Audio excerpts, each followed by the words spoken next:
अभी तक आप लोगों ने एटमी नाम के एक कंपनी के बारे में एक्सप्लेनेशन सुना है, जो एक नई राह दिखा रहा है और जवाब दे रहा है बहुत सारे मुश्किलों के बारे में। जो हमें महसूस हो रही है आजकल इस युग में। मैं कहना चाहता हूं कि यह जवाब कुछ ऐसा है जिसका आप सब लोग इंतजार कर रहे हैं। इससे फर्क नहीं पड़ता कि आप एटमी को पूरी तरह समझते हैं या नहीं। अगर आपकी मन की आवाज पॉजिटिव है तो बस इतना ही काफी है। मेरा यकीन कीजिए, अगर आप लोगों ने सोचा था कि इस लेक्चर के दौरान मैं किसी और को किस तरह ये बताऊं जो मैंने आज सुना है, आपको फिक्र करने की जरूरत नहीं है। आप लोगों ने जो कुछ भी सुना उसको दोबारा लोगों को बताने के बजाय, अगर आपके मन की आवाज पॉजिटिव है, तो बस लोगों को कहिए कि वो आकर खुद इन सब बातों को सुने। एटमी कई सामाजिक उलझनों का समाधान दे रहा है जिनका हम आजकल सामना कर रहे हैं। मैं आपके सामने एक और बात रखना चाहता हूं, जो आपको दिमाग में रखना चाहिए अगर आप इस बिजनेस को करना चाहते हैं तो। इन एटमी प्रोडक्ट्स के बारे में आज सुनने के बाद अगर आपको लगे कि अगर मैं ये बिजनेस नहीं भी करता हूं तो भी मैं इन प्रोडक्ट्स को इस्तेमाल करना चाहूंगा, तो इस बिजनेस को करना आपके लिए एक अच्छा विकल्प हो सकता है। जबकि दूसरी ओर, अगर आप सोचते हैं कि अगर मैं ये बिजनेस नहीं करूंगा तो मैं इन प्रोडक्ट्स का इस्तेमाल नहीं करूंगा, कि मुझे पता है कि एटमी से ज्यादा अच्छे प्रोडक्ट्स हैं, तो आपको एटमी का बिजनेस कभी नहीं करना चाहिए। अगर आप करेंगे तो भी आप सफल नहीं होंगे। क्यों? क्योंकि हम सब की अंतरात्मा होती है। किसी चीज को बेचना जो हम इस्तेमाल नहीं करते हैं बहुत ही मुश्किल होगा। जिन लोगों ने फैसला लिया कि ये बिजनेस ना करने के बावजूद भी एटमी के प्रोडक्ट्स को इस्तेमाल करना ज्यादा फायदेमंद होगा उन प्रोडक्ट से मुकाबले जो मिलता है सुपरमार्केट, इंटरनेट शॉपिंग मॉल्स में या होम शॉपिंग नेटवर्क में, तो मैं आपको ये बिजनेस करने के लिए जरूर कहूंगा। एक बार आप अपना मन बना ले कि आपको ये बिजनेस करना है तो सफल होना ही आपका लक्ष्य होना चाहिए। अगर उस सफलता का मतलब है कि खाने के लिए पैसा कमाना है, तो ये असल सफलता नहीं है और आप अपना वक्त बर्बाद कर रहे हैं। आप वक्त बर्बाद मत कीजिए। आपको सफल होना चाहिए। सफलता की बात यह है कि आज दुनिया में बहुत ज्यादा सफल लोग नहीं हैं। आमतौर पर लोग जन्म से 30 साल की उम्र तक अलग अलग तरीके से तैयारियां करते हैं अपनी जिंदगी के लिए। किस तरह की तैयारियां? वो स्कूल जाते हैं। 30 साल से 60 साल तक लोग अच्छी कमाई वाली नौकरी करते हैं और आखिरकार 60 साल से 90 साल की उम्र तक लोगों की जिंदगी धुंधली होने लगती है। तो हम 30 साल तक स्कूल जाते हैं, 30 साल के लिए नौकरी करते हैं और आखिरी के 30 साल हमारी जिंदगी के आखिरी दिन होते हैं। ये पाया गया है कि 60 साल की उम्र में 30 साल तक पढ़ाई करने और नौकरी करने के बाद जनसंख्या के सिर्फ 1% लोग सक्सेसफुल हुए हैं। दूसरे शब्दों में उनकी जिंदगी अच्छी है। उनमें से 4% के पास पैसों की कमी नहीं है और वो खाने के लिए पैसा कमाने के बारे में नहीं सोचते हैं। ये लोग अमीर नहीं हैं, पर वो अपना जीवन चलाने के लिए दूसरों पर निर्भर नहीं होते। 10% लोग काम करते रहते हैं, हर महीने की तनख्वाह का इंतजार करते रहते हैं। उस जनसंख्या की 15% अब जीवित नहीं है। बाकी के बचे 70% ने अपनी जिंदगी के आखिरी के पल गुजारे बिना पैसों के और बिना नौकरी के। ये वाला स्टेटिस्टिक्स थोड़ा सा पुराना है और दूसरे किसी देश का है, तो आज की तारीख में यह हमारे लिए थोड़ा अजीब है। फिर भी अगर आप देखें, हर 100 में से एक इंसान अमीर होता है और जो लोग सिर्फ खाने के लिए पैसा कमाने के बारे में नहीं सोचते वो होंगे 20 में से एक। बाकी के 95% लोग वो लोग हैं जो जिंदगी भर कुछ कर नहीं सके। हमें इस बारे में बहुत गंभीर तरीके से सोचने की जरूरत है कि क्यों इतनी बड़ी तादाद में लोग इतनी पढ़ाई करने के बाद और नौकरी करने के बाद भी सफल नहीं हो पाए हैं अपनी जिंदगी में। एक बुद्धिमान इंसान जिसने इस चीज को देखा और समझा उसका नाम है कार्नेगी, अ, जिसका जन्म एक बहुत ही गरीब परिवार में हुआ था। वो स्टील का बादशाह बना और कार्नेगी फाउंडेशन बनाया उसने। उसका लोगों के ऊपर उपकार का कार्य आज भी उसके मरने के बाद कई लोगों की मदद कर रहा है। उसने बहुत ध्यान से सोचा कि क्या वो फिर से अमीर बन सकता है अगर वो पैदा होगा दोबारा एक गरीब परिवार में। जब एक गरीब अमीर बनता है तो किस्मत को श्रेय मिलता है। उसे यकीन था कि चाहे कितनी बार भी वो गरीबी में पैदा हो, वो फिर से हर बार अमीर बन जाएगा। कार्नेगी को ये महसूस हुआ कि जहां उसने सफल होने का खुफिया रास्ता ढूंढ लिया है, वहीं इतने लोग इतनी मेहनत के बाद भी विफल इसलिए हो गए हैं क्योंकि उन्हें सफल होने का तरीका नहीं पता है। उसे अपनी खोज पर पूरा विश्वास था। वो अपनी सफलता के रहस्य को लोगों के साथ शेयर करना चाहता था। अपनी मृत्यु से पहले वो चीज जिस पर उसने बहुत ज्यादा ध्यान दिया वो ये थी कि वो लोगों को सिखाना चाहता था कि सफल कैसे बनते हैं। वो सच में सफलता के रहस्य को लोगों के साथ शेयर करना चाहता था, जितने हो सके उतने लोगों के साथ। और ये उस प्रोजेक्ट का लक्ष्य बन गया जिस पर उसने 20 सालों तक काम किया। सच ये है कि सफलता के उसूलों को मनमानी तरीकों से स्थापित नहीं किया जा सकता। कार्नेगी की इच्छाओं ने बस ऐसे ही कुछ भी नहीं बना दिया था। ये उसूल पहले से ही मौजूद थे, उसने सिर्फ उन्हें खोजा और उन्हें उजागर किया। एक उसूल एक नियम है जिनसे हमेशा नियमित फल मिलता है। जब ए और बी को साथ में जोड़ा जाता है, उसका नतीजा हमेशा होना चाहिए सी। जब ए और बी को जोड़ा जाता है पर सी कभी कभार बदलता है तो ये उसूल नहीं है। एक उसूल का नतीजा हमेशा, जब हालात सही हो तो हमेशा नियमित होता है। उसूल पहले से ही तय कर लिए जाते हैं। स्टीवन कोवी ने इसकी खोज की और उसने इसे नाम दिया ट्रू नॉर्थ प्रिंसिपल का, क्योंकि नॉर्थ डायरेक्शन हमेशा फिक्स होता है। ऐसा नहीं है कि हम ये सोच सकते हैं कि ये दिशा नॉर्थ है या वो दिशा नॉर्थ है। ऐसा तो हो ही नहीं सकता है। ट्रू नॉर्थ पहले से ही प्री डिटरमाइंड और फिक्स्ड होता है, और इसीलिए इसको कहा जाता है प्रकृति का नियम। उदाहरण के लिए, पानी हमेशा चलता है ऊपर से नीचे की ओर। कभी कभार इनको कहा जाता है खेती का नियम। प्रकृति का नियम या खेती का नियम सही तरह से पालन करना चाहिए एक अच्छी तरह की फसल पाने के लिए। जैसे कि कोरिया के वातावरण में चावल उगाने के लिए बीजों को स्प्रिंग सीजन में डालना चाहिए और पतझड़ में कटाई करनी चाहिए। आप कभी चावल की उगाई नहीं कर सकते अगर बीज पतझड़ में डालेंगे।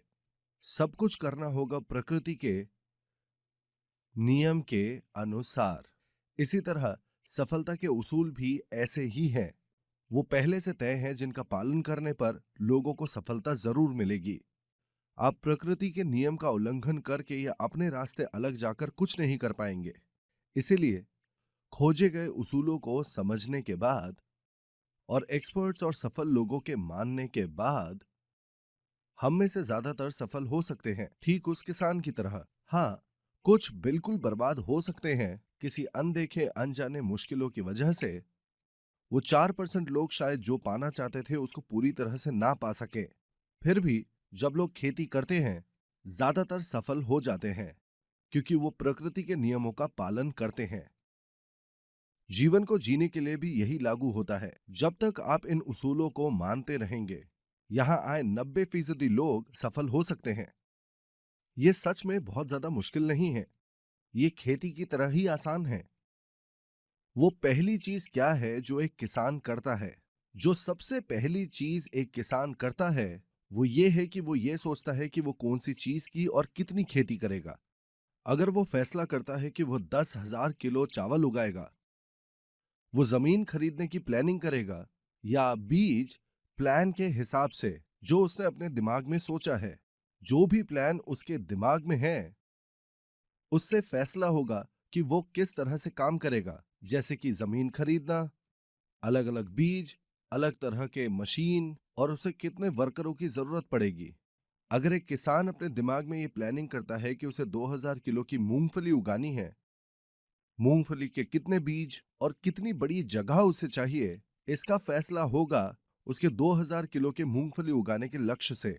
इसीलिए मैं चाहता हूं कि आप सोचें एक प्लान के बारे में अपनी जिंदगी में खेती करने के लिए। आपकी खेती किस तरह की दिखनी चाहिए? इसी तरह किस तरह की आपकी जिंदगी दिखनी चाहिए आज से 3 से 5 साल बाद? उसका फैसला होना चाहिए आपके सोच में ठीक अभी। सिर्फ जब 10,000 किलो की चावल की बात किसान के दिमाग में आती है इससे पहले कि वो पतझड़ में स्टोरेज में जाए, सिर्फ तभी पूरे साल की खेती आखिरकार उसके स्टोरेज में जाएगी। यही वजह है कि मैं इतना जोर दे रहा हूं कि आपके दिमाग में अपनी साफ छवि होनी चाहिए और उस दिशा की जिसकी तरफ आपकी जिंदगी जाएगी 3, 5 या 10 सालों में, यहां तक कि आपके जिंदगी के आखिरी पलों में भी। हालांकि ये थोड़ा पेचीदा है। ये पेचीदा क्यों है? क्योंकि इंसान काफी पेचीदा होते हैं। मैं आपको दिखाता हूं कि हम किस चीज से बने हैं। इंसानों का शरीर होता है, हम उसे कहते हैं फ्लैश। अगला, हमारे अंदर कुछ है जिसे हम आत्मा कहते हैं, और एक अंतरात्मा भी है। और आखिरकार हम वातावरण से घिरे हुए हैं। मतलब, इंसान इन तत्वों से बना हुआ है, और इन सभी तत्वों की जरूरतें अलग अलग होती हैं। असल सफलता को तृप्त करना चाहिए इन सारे तत्वों की जरूरतों को एक समान तरीके से। सीधी बात यह है कि जब ये सारी अवस्थाएं एक समान तरह से संतुष्ट होती हैं, आप एक असल में सफल जिंदगी पा सकते हैं। दिलचस्प बात यह है कि ये सारे तत्व एक दूसरे से अलग थलग नहीं हैं, बल्कि एक दूसरे से मिली हुई और एक दूसरे से जुड़ी हुई हैं। सबसे पहले, फ्लैश। फ्लैश अच्छे से जीने के लिए। आत्मा। आत्मा प्यार करने के लिए। अंतरात्मा। अंतरात्मा सीखने के लिए। और वातावरण। वातावरण योगदान के लिए। आप चाहेंगे कि ये चारों तत्व बिल्कुल अच्छे से रहें। सिर्फ जब वो एक साथ होंगे, तभी आप अपने जुनून को जी पाएंगे। जब वो अलग होंगे, तो आप पागल हो जाएंगे। उदाहरण के लिए आप सोच सकते हैं, क्या फर्क पड़ता है अगर हम अच्छे से रहें? उन लोगों के लिए जो कहते हैं कि क्या फर्क पड़ता है अगर हम अच्छे से रहें, उनके दिल में अब और प्यार नहीं है। अच्छे से जीने का कारण सिर्फ वो लोग हैं जिनसे आप प्यार करते हैं और जिनकी आप फिक्र करते हैं। आपकी गरीबी आपके बच्चों को दरिद्र बनाती है और दुख देती है। आपके माँ बाप उम्मीद करते रहते हैं कि वो अपनी आखिरी सांसें लेंगे आपको अच्छे से अपनी जिंदगी जीते हुए देखकर। सारे माँ बाप अपने बच्चों को अच्छे से जीते हुए देखना चाहते हैं। यहाँ जो लड़के हैं वो सुन ले, आपकी गरीबी आपकी बीवी को भी खींच रही है। एक और कारण जिसकी वजह से हमें अच्छे से जीना चाहिए है हमारे बच्चे। देखिए, अगर आप कह सकते हैं कि बच्चों, आपको पैसे कमाने के बारे में सोचने की जरूरत नहीं। जब पैसों की बात आए, तो मैं हम सब के लिए जरूरत से भी ज्यादा कमा लूंगा, हमारी पूरी जिंदगी भर के लिए।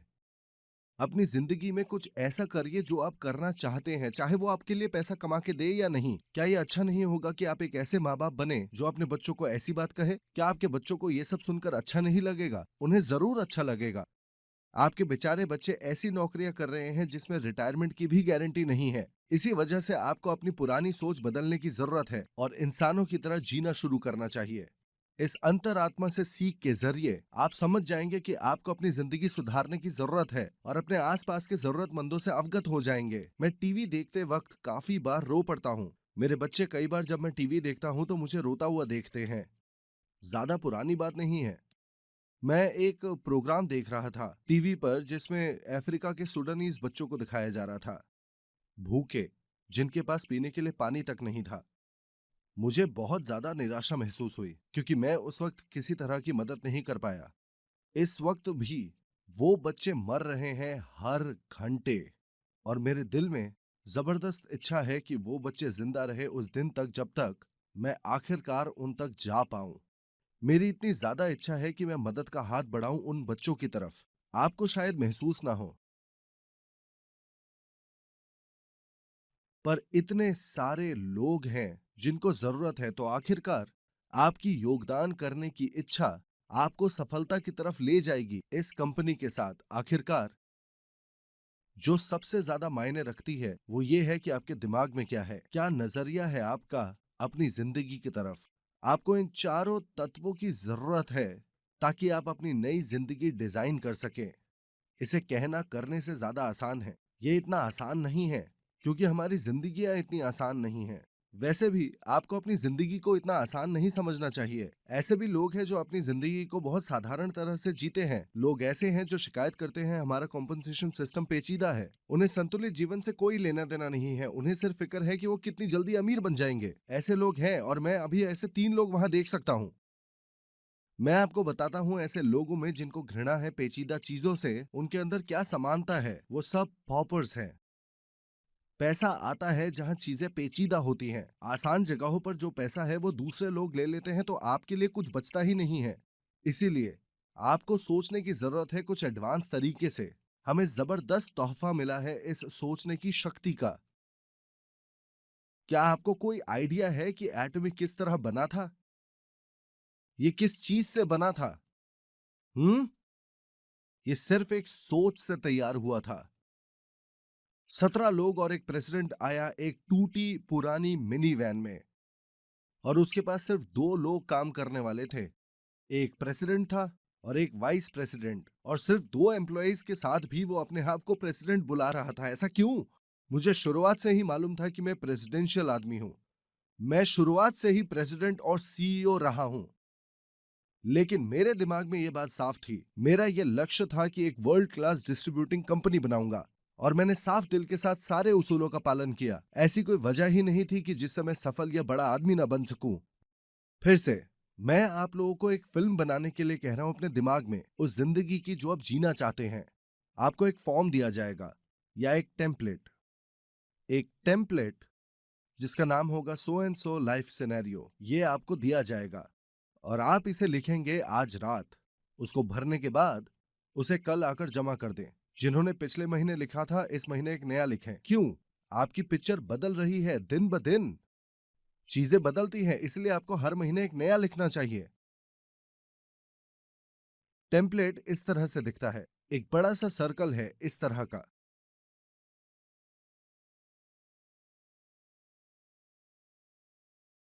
और दूसरे छोटे वाले। जो आप यहां पर लिखेंगे वो है फ्लैश, आत्मा, अंतरात्मा और वातावरण। आप इन सब को कम से कम एक बार लिखें। 2 बार लिखेंगे तो भी चलेगा। जैसा कि मैंने कहा कि अच्छा जीवन जीना मतलब स्वस्थ रहना, तो आप यहां लिखना चाहेंगे हेल्थ। दूसरा, हम आराम से जीना चाहते हैं। आराम भरी जिंदगी के लिए रोटी, कपड़ा और मकान जरूरी है। ज्यादातर हालातों में लोग खाने और कपड़ों के बारे में सोचते नहीं हैं। अ, मतलब सच बात तो यह है कि लोग आजकल बहुत ज्यादा खाते हैं तो खाने की दिक्कतें ही। कपड़ों के बारे में क्या? हमारे पास कई ऐसी चीजें हैं जो हम पहनते भी नहीं। कोरियंस को कम से कम खाने और कपड़े की तो चिंता नहीं है। ज्यादातर लोगों को असल में घर की प्रॉब्लम है। अच्छे जीवन के लिए एक स्वस्थ जीवन जीना बहुत ज्यादा जरूरी है, और एक अच्छे से घर में रहना। अगला, आजकल हम लोगों के पास गाड़ी होनी चाहिए। चाहे आपका घर कितना भी अच्छा क्यों ना हो, आप घर के लिए सामान खरीद के बस में तो नहीं घूम सकते हैं। इसे अच्छा जीवन नहीं कहते। इसलिए हमारे पास अपनी खुद की कार होनी चाहिए। जब बात आती है आत्मा की प्यार के लिए, आप अपने माँ बाप के साथ अच्छा व्यवहार रखना चाहेंगे और अपने बच्चों का भविष्य सिक्योर करेंगे। अंतरात्मा सीखने के बारे में, आप अपने बच्चों की पढ़ाई लिखाई या खुद के सुधार के बारे में लिख सकते हैं। पढ़ाई लिखाई से कोई सपना जो आप पूरा करना चाहते हो। और आखिर में वातावरण योगदान के लिए आप लिख सकते हैं चैरिटी या वॉलंटियर काम के बारे में। अच्छे से जीने के लिए आपके पास काफी सारा कैश भी होना चाहिए। Cash, cash. ठीक है, कुछ कैश आपके पास होना बहुत अच्छी बात होगी। और क्या लिखना चाहिए? हाँ, घूमना फिरना और हॉबीज, ये दोनों भी अच्छी जिंदगी में शामिल होते हैं। योगदान के लिए आप चैरिटी करना चाहेंगे और डोनेशंस देंगे। सीखने के लिए आप अपने आप को शिक्षित करेंगे और अपने बच्चों का ख्याल रखेंगे। प्यार करने के लिए आप अपने माँ बाप का ध्यान रखेंगे। गाड़ी, घर और स्वास्थ्य, इस तरह की चीजें यहाँ पर लिखें। हाँ, हर किसी का अपना अलग सिनेरियो होता है। जैसे कि कोई ऐसा जिसके पास पहले से ही अच्छा सा घर है, उसको घर के बारे में कुछ भी लिखने की जरूरत नहीं। इन जगहों पर मार्कर लगे हुए हैं। आप अपने आप को 1 से लेकर 10 तक पॉइंट्स दे सकते हैं। उदाहरण के लिए, अपने स्वास्थ्य के लिए अपने आप को कुछ पॉइंट्स दें। मान लीजिए आप स्वस्थ पैदा हुए थे तो आपको बहुत ज्यादा फिक्र नहीं है। अपने आप को 5 पॉइंट्स दे दें। हालांकि कुछ ऐसी जगह हैं जो सुधारनी है। बचे हुए 5 पॉइंट्स का मतलब वही है। जब घर की बात आती है, आपका सपना है कि या तो एक 250 स्क्वायर फुट के अपार्टमेंट में या 4000 स्क्वायर फुट के बंगलों में रहना। आपका अभी का घर है 1250 स्क्वायर फीट का अपार्टमेंट। ऐसे हालात में अपने आप को 3 पॉइंट्स दें। जब गाड़ियों की बात आए तो अपनी ड्रीम कार के बारे में लिखें। आपकी ड्रीम कार क्या है? एक मर्सिडीज। आपके पास अभी कौन सी है? कौन सी? एक BMW 325। अगर ऐसा है, आपके पास अभी जो है उससे आपको काफी संतुष्ट होना चाहिए। 325 एक बहुत अच्छी गाड़ी है ना? अपने माँ बाप के बारे में सोचना। मुझे नहीं लगता आपने ज्यादा कुछ किया होगा। आप अपनी गाड़ी खरीदने में बिजी होंगे। आपके बच्चों की पढ़ाई लिखाई, अभी तक वो अच्छे रहे हैं। आप शायद ही चैरिटी वर्क करते हैं और कैश है जीरो। आपने थोड़ा हॉबीज पे काम किया और इधर उधर थोड़ा घूमने गए। आखिरकार इन सारे डॉट्स को एक साथ जोड़े और ये है आपकी गाड़ी का पहिया। एक छोटा और मुड़ा हुआ पहिया ये साबित करता है कि आपकी जिंदगी अच्छी तरह से नहीं चल रही। जबकि दूसरी तरफ अगर आप हर तत्व के लिए अपने आप को 10 पॉइंट देते हैं तो सारे डॉट्स कनेक्ट होकर एक बड़ा और गोल पहिया बनाएंगे। जब आपका पहिया छोटा और मुड़ा हुआ हो इस तरह, आप उसे बड़ा करेंगे संतुलित करने के लिए। तो फिर ठीक है, अगर आपको हर फील्ड में 10 पॉइंट चाहिए, आपको अपने स्वास्थ्य के बारे में क्या करना चाहिए? आपका घर, ड्रीम कार, माँ बाप, बच्चों की पढ़ाई लिखाई, चैरिटी का काम, डोनेशन, कैश, घूमना फिरना, हॉबीज। आप भरेंगे इन सारे स्क्वायर्स को बिल्कुल साफ तरह से। जैसे कि आप सिर्फ ये नहीं लिख सकते एक अच्छा घर अपने बिग हाउस के तौर पर या बड़ा हाउस। मान लीजिए कि आप एक एजेंट के पास जाते हैं और एक बड़ा और सुंदर घर चाहते हैं, वो आपकी बात को सीरियसली नहीं लेंगे। आपको करना होगा एक साफ फैसला अपने घर के स्टाइल के बारे में। एक अपार्टमेंट या एक अलग घर। आपको कितना बड़ा घर चाहिए, आपको उतना साफ होना होगा जितना आप हो सकते हैं। मैं आपको सलाह देता हूं कि सब कुछ साफ साफ लिखें। अगला है गाड़ियां। मैं इस वक्त चलाता हूं एक Hyundai सोनाटा, पर मैं हमेशा से इससे ज्यादा कुछ अच्छा चलाना चाहता हूं। वो हो सकती है एक मर्सिडीज या BMW। आप शायद सोचे कि मर्सिडीज एस क्लास आपके लिए काफी बड़ी है, तो आप शायद थोड़ा नीचे आके SL या SL 550 लेना चाहें। सब कुछ इस तरह से लिखें। शायद कोई लिखे एक पोर्शा। ऐसा करने से आपकी गाड़ी आपके दिमाग में चलनी चाहिए। अगला, सोचे कि आप अपने माँ बाप को कैसे सम्मान दें। देखिए बात यह है, प्लीज अपने आप को एक अच्छा बेटा या बेटी ना समझें क्योंकि आपने उन्हें थोड़ा सा पैसा दिया। आप गलत है अगर आपको लगता है कि बड़ों को पैसे नहीं चाहिए। आपके पास काफी पैसा है खर्च करने के लिए। जब आप मुश्किल से पैसा कमा रहे हैं तब अपने माँ बाप का ख्याल रखना बहुत मुश्किल है, पर कम से कम आप इतना कर सकते हैं, उन्हें फोन कीजिए और हाय कहिए। हर कोई अपने माँ बाप को हफ्ते में एक बार फोन कर सकता है ना? हमें वो सब कुछ करना चाहिए जो हम आज कर सकते हैं अपने पूरे दम से, और कदम बढ़ाएं हमारे अंतिम लक्ष्य की तरफ। ज्यादातर जो लोग कहते हैं अमीर होने के बाद करेंगे, वो वादे भूल जाते हैं। जब वो अमीर हो जाते हैं तब शॉपिंग में बिजी हो जाते हैं, उन्हें फिर चैरिटी में कोई इंटरेस्ट नहीं रहता। जब वो आखिरकार अमीर बन जाते हैं तब वो सारे जरूरतमंदों को भूल जाते हैं। लोग जो विफल हैं उन लोगों की मदद करने में जो उनसे ज्यादा बुरे हालातों में हैं, वो कभी भी अपना पैसा किसी और के साथ शेयर नहीं कर सकते, यहाँ तक कि जब वो अमीर हो जाते हैं तब भी। इसीलिए आपको शुरुआत से ही सोचने की जरूरत है कि आप कैसे मदद कर सकते हैं। साथ ही आप असल अमीर आदमी तब बनते हैं जब आप डोनेशन कर सकते हैं। क्यों? क्योंकि इसका मतलब है कि आप संतुष्ट हैं और आपका जीवन संपूर्ण है। वहीं दूसरी ओर जब आपके पास बहुत सारा पैसा आता है और आप डोनेट नहीं करते हैं पर सिर्फ अपने ऊपर खर्च करते हैं, आप पॉपर हैं। डोनेशन एक प्रतिबिंब है आपका जब आप सच में एक समृद्ध इंसान बन जाते हैं। फिर से आपको अपनी सारी सोच यहाँ साफ साफ तौर पर लिखनी चाहिए। आप अपनी लाइफ किस तरह जीना चाहते हैं अपने दिमाग में, जैसे कि आप कोई पिक्चर बना रहे हो। ये लिखते वक्त आपको ये सारे फिगर्स ऐड करने चाहिए। इसकी कीमत कितनी है, इसकी कीमत कितनी है, डोनेशन कितना है, और इसी तरह आपका हिसाब काफी ऊपर जाएगा। ये साधारण जिंदगी जीना छोड़िए। कोई गरीबी में दुख से जीने के लिए पैदा नहीं हुआ था। किसी को मैं गरीब हूं बैज पहनने की जरूरत नहीं है। अगर आप अपना मन बना ले कि आप अमीर होंगे और समाज में आप एक लीडर बनेंगे तो ये जरूर होगा। कैसे? क्योंकि जितने भी लोग अमीर हैं वो अमीर बने हैं क्योंकि उन्होंने उसका सपना देखा था। अमीर होने के किसी इलेक्शन में उनको वोट देकर जिताया नहीं गया था।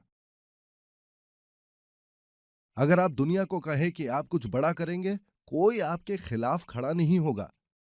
यहाँ तक कि जब मैंने कहा था कि मैं अमीर बनना चाहता हूँ, मेरे खिलाफ किसी ने प्रदर्शन नहीं निकाला था। हाँ, कुछ लोगों ने मेरे को पागल ज़रूर बोला था, पर किसी ने मेरे खिलाफ साजिश नहीं की थी। ऐसा कुछ भी नहीं हुआ। लोगों ने मुझे अकेला छोड़ दिया और सोचा कि मैं शांत हो जाऊँगा। मैं आप सबको सच कहता हूँ, जब मैं गरीब था और मेरे मन में अमीर होने की बात थी, मेरे दिल में 100% कॉन्फिडेंस नहीं था कि मैं असल में ये कर पाऊँगा।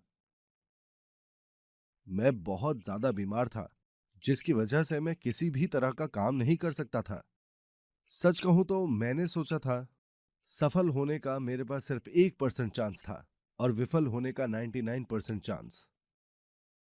पर फिर भी हम सबको आगे बढ़ते रहना है। उस 1% को देखते हुए विचार कीजिए कि आपको एक गुफा में बंद कर दिया गया है और आप सिर्फ देख सकते हैं सिर्फ काले पत्थर। आप शायद छोटी सी एंट्री देख सकते हैं काफी दूर से। उस छोटी सी एंट्री का साइज शायद 1% हो उस बड़ी सी गुफा की तुलना में। पर फिर भी आप हार मानकर अपने आप को ना नहीं कह सकते। हमें आगे बढ़ते रहना है उस छोटी सी लाइट की तरफ जो बाहर से आ रही है। एक एक कदम बढ़ाकर हमें उस उजाले की तरफ बढ़ना है। मुझे ठीक ऐसा ही महसूस हुआ था। मैंने जहां भी देखा सबने मुझे ना ही कहा। मैंने अपने आप को यह भी कहा कि शायद मैं ये नहीं कर सकता, पर फिर भी आपको सोचना चाहिए कि आप कर सकते हैं। जब कोई उम्मीद ना हो, आपके अंदर उम्मीद होनी चाहिए। अगर आपके अंदर कोई उम्मीद नहीं है, तो आपका कुछ नहीं हो सकता। जैसा कि मैं हमेशा कहता हूं, जब कोई उम्मीद ना हो, आप सिर्फ एक उम्मीद रख सकते हैं, उम्मीद की। जब मैं नीचे था और हारा हुआ था और बहुत परेशानियों से गुजर रहा था, मैंने ये अपने आप को कहा था 100 बार, 1000 बार, बार बार। जब मुझे डाउट था और जब मुझे लगा कि मैं आखिरी छोर तक पहुंच गया हूं, मेरे अंदर सिर्फ उम्मीद थी, उम्मीद की। अगर आप उम्मीद तक नहीं कर सकते तो फिर जिंदगी में बहुत कष्ट है। बहरहाल मैं ऐसे ही नहीं बैठ सकता था। क्यों नहीं? क्योंकि मेरा एक परिवार है जिसे मैं बहुत प्यार करता हूँ। मुझे मालूम था अगर मैं हार गया तो मेरी बीवी बहुत परेशान होगी, मेरे बच्चों को कष्ट उठाना पड़ेगा और मेरे माँ बाप को दुखी रहना पड़ेगा अपने अंतिम सांस तक।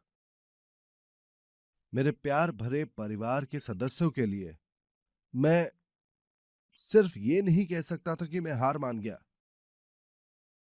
मैंने सीखा कि प्यार करने के लिए आपको एक अच्छी जिंदगी जीनी होगी। मैंने 1 साल तक मनाने के बाद अपनी जिंदगी के प्यार से शादी करी।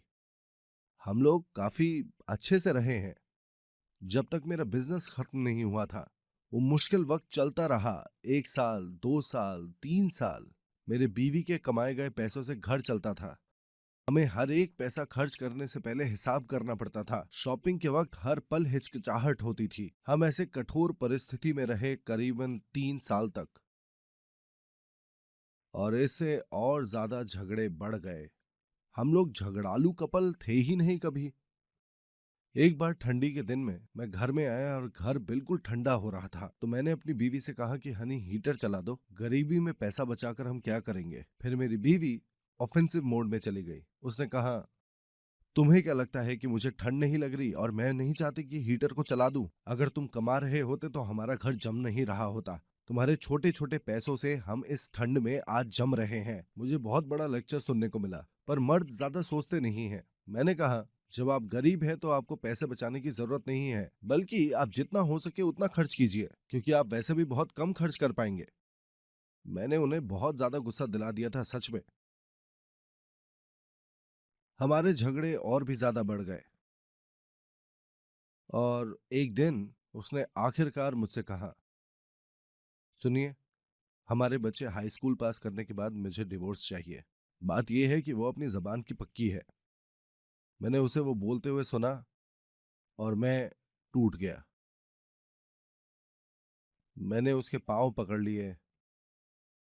मैं एक बच्चे की तरह रोता रहा। माय लव, प्लीज नहीं जाओ, मैं तुम्हारे बिना नहीं रह सकता। पैसों की कमी हमारे प्यार का टेस्ट लेती है। क्योंकि आप प्यार करने लायक होना चाहते हैं और अपने अपनों का ख्याल रखना चाहते हैं पूरे दिल से। आपको और ज्यादा एक अच्छी जिंदगी के बारे में सोचना चाहिए। इतना खूबसूरत प्यार पाने के लिए आपको दृढ़ होना चाहिए कि आपकी जिंदगी बहुत अच्छी होगी। डिटेल एक्शन प्लान्स बनाना शुरू कर दीजिए और काम कीजिए उन्हें पूरा करने के लिए। सच में, अगर मैंने उन दिनों हार मान ली होती तो मेरी बीवी का क्या होता? हो सकता था कि वो बिल्कुल ठीक होती, पर ज्यादातर चांसेस ये हैं कि उसकी जिंदगी आज की तारीख में बहुत खराब होती। वो अपने आखिरी के साल बिताती गरीब, बीमार और जिसके पास कुछ नहीं है इस तरह। ये कुछ ऐसा है जो मैं किसी भी सूरत में उसके साथ होने नहीं देना चाहता था। अगर ऐसा होने का 1% चांस भी होता तो मैं सब कुछ गवा बैठता उसको बचाने के लिए। पर असल में जब मैं किसी तरह जूझ रहा था उस उम्मीद के एक धागे को पकड़कर और धीरे धीरे आगे बढ़ रहा था उस गुफा में, उस छोटे से उजाले की तरफ, गुफा के आखिरी छोर में वो उजाला धीरे धीरे बड़ा होने लगा और जब मैं आखिरकार उस गुफा से निकला तो पूरी दुनिया चमक रही थी मेरे लिए। अगर आप अपने अंदर बंधे हुए महसूस करें तो भी अपने दुख और दर्द के साथ, और अगर ऐसा कुछ वक्त के लिए है तो भी, आप अब यहां हैं सक्सेस एकेडमी में। अगर आपको लगा किसी तरह की रोशनी है कि शायद आपके लिए उजाला दूसरी तरफ इंतजार कर रहा हो, आपने हिम्मत करके जिंदगी में उम्मीद जगाई है और एक संभावना देखी है अपने सपनों को सच करने की, आपको उस छोटी सी रोशनी को पकड़ के रखना पड़ेगा कि जैसे आपकी जिंदगी उस पर निर्भर करती हो। फिर आखिर में आप देखेंगे अपने सपनों को पूरा होते हुए। सच ये है कि कोई भी चीज 100% गारंटी के साथ नहीं होती। अगर 100 में से एक की भी संभावना हो, आपको इस 1% के साथ जुड़े रहना है और उसे बदलना है 2%, 5%, 10%, 50% और आखिरकार 100% तक। जो भी सफल हुए हैं सबने इसी तरह से किया है। आखिरकार सफल होने के बाद आप गर्व के साथ पूरी दुनिया को अनाउंस कर सकते हैं कि आपने सारी मुश्किलों को पार करके भी अपने लक्ष्य को पाया है। हर विजेता का एक बुरा अतीत रहा है। जितना ज्यादा उनका अतीत बुरा रहा है उतना ज्यादा उनकी सफलता चमकेगी। इस वक्त आप इतने बुरे हालातों से इसलिए गुजर रहे हैं क्योंकि आपको आगे चलकर आखिरकार सफलता मिलेगी। तब आप दुनिया को कह सकते हैं कि चाहे सबने मुझे उठाकर फेंक दिया था, बाहर सबसे मुश्किल हालातों में आपने अपने आप को उठाया और आप वापस आए। आपकी मुश्किलें और परेशानियां आधार बनेगी आपके आगे के स्पीच के लिए जो आप सफल होने के बाद देंगे। तब भी जब मैं अपनी पुरानी टूटी मिनीवैन चला रहा था, मैंने सोचा था कि ये मिनीवैन का वक्त खत्म होने को आया है। पीछे पलटकर वो जो मिनीवैन मैं चलाता था, मैंने अपने हालातों की जिम्मेदारी ली और घोषणा करी कि मैं मर्सिडीज दूंगा। एक तरह से ये पूरी तरह का सपना था। जिन्होंने उस सपने के ऊपर विश्वास किया और मेरे पीछे चले वो भी सपने देखते थे। आपको अपना सपना सच करना चाहिए। क्यों? क्योंकि आपकी सफलता आपके अपनों के लिए लाभकारी है। आपको उसे सच करना ही होगा। विश्वास कीजिए, इतनी सारी चीजें हैं जिनको आप ठीक कर सकते हैं एक संतुलित जीवन को पाने के लिए जो आप हमेशा से जीना चाहते थे। फिर से उस तरह की जिंदगी के लिए जरूरी बदलाव के लिए सबसे पहले तो वो छवि आपके दिमाग में होनी चाहिए। आपको उस जीवन के बारे में अपने दिमाग में सोचना चाहिए। अपनी एक पिक्चर बनाइए जिसमें आप अपने ड्रीम हाउस में रह रहे हैं, अपनी ड्रीम कार चला रहे हैं, अपने बच्चों की सारी जरूरतें पूरी कर रहे हैं, अपने माँ बाप को आप हर तरह से सपोर्ट कर रहे हैं, चैरिटी का काम कर रहे हैं, जरूरतमंदों को डोनेट कर रहे हैं और अपनी ड्रीम जगहों पर घूमने जा रहे हैं। अपनी एक नई छवि बनाइए जो इस पिक्चर में अपने सपने को जी रहा हो। उस फिल्म के लिए एक स्क्रिप्ट लिखिए, ऐसा सिनेरियो लिखिए अपने सपने के जीवन के लिए और उस फिल्म के लिए कैमरा चलाइए। इस पिक्चर की अच्छी बात क्या है कि आप इसकी स्टोरी, सेटिंग और प्लॉट बदल सकते हैं। वो कैसे? आप सिनेरियो राइटर हैं, डायरेक्टर हैं और एक्टर भी हैं। जिस तरह की मूवी आप लिखेंगे उसी के आधार पर आपकी जिंदगी आकार लेगी। मानिए या ना मानिए, इसमें बहुत ज्यादा वक्त नहीं लगेगा। आप अंदाजा लगा सकते हैं 3 से 5 साल का। जब तक आपके अंदर ठोस दृढ़ता है सफल होने का, आप स्क्रैच से शुरुआत कर सकते हैं, बिल्कुल नीचे से। और वो लोग जो इससे गुजर चुके हैं, किसी को भी हेड स्टार्ट नहीं मिला और मुझे बिल्कुल भी डाउट नहीं है कि आप लोग कर सकते हैं। मैं आपको जल्दी से दिखाता हूं कुछ उदाहरण जो आपके सीनियर्स ने लिखे। इस तरह से इन्होंने इसे भरा है। उन्होंने अपनी असेसमेंट और फ्यूचर प्लानिंग की है डिटेल में, स्वास्थ्य के बारे में, ट्रैवल के बारे में, कैश के बारे में, बच्चों के बारे में, चैरिटी वर्क, अपने माँ बाप का ध्यान रखना और भी बहुत कुछ। आपको भी जितना हो सके उतना विस्तार में लिखना है। इसमें प्रैक्टिकल फिगर्स लिखें ताकि आपको साफ साफ पता रहे कि अपनी ड्रीम लाइफ आपने कैसे प्लान करनी है। इस सिनेरियो के बाद आपको एक और टेम्पलेट लिखना है कि आप उसको पूरा करने के लिए क्या करेंगे। देखिए ये है वो। इस फॉर्म में आप लिख सकते हैं कब आप एक सेल्स मास्टर बनेंगे, एटसेट्रा। इस तरह से आपको अपना टेम्पलेट भरना है। इसके साथ ही मैं चाहता हूं आप एक इम्प्लीमेंटेशन प्लान के साथ आए। विस्तार से आपके अपना एक्शन प्लान और लक्ष्य। जैसे कि मैं कोशिश करूंगा कि मैं एक या दो नए लोगों को लेकर आऊंगा वीकली वन डे सेमिनार में, जो हर थर्सडे को मेरे लोकल एरिया में होता है। मैं ये करके रहूंगा चाहे जो भी हो जाए। आपको अपना एक्शन प्लान इस तरह से बनाना चाहिए और फिर उसे फॉलो कीजिए। आज रात आप अपनी ड्रीम लाइफ बनाने जा रहे हैं अपने दिमाग में, और उसे लिखेंगे आप, आपका एक्शन प्लान अपने पूरे दिल से।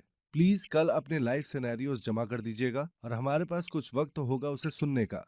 इतनी देर तक रुकने के लिए बहुत बहुत धन्यवाद।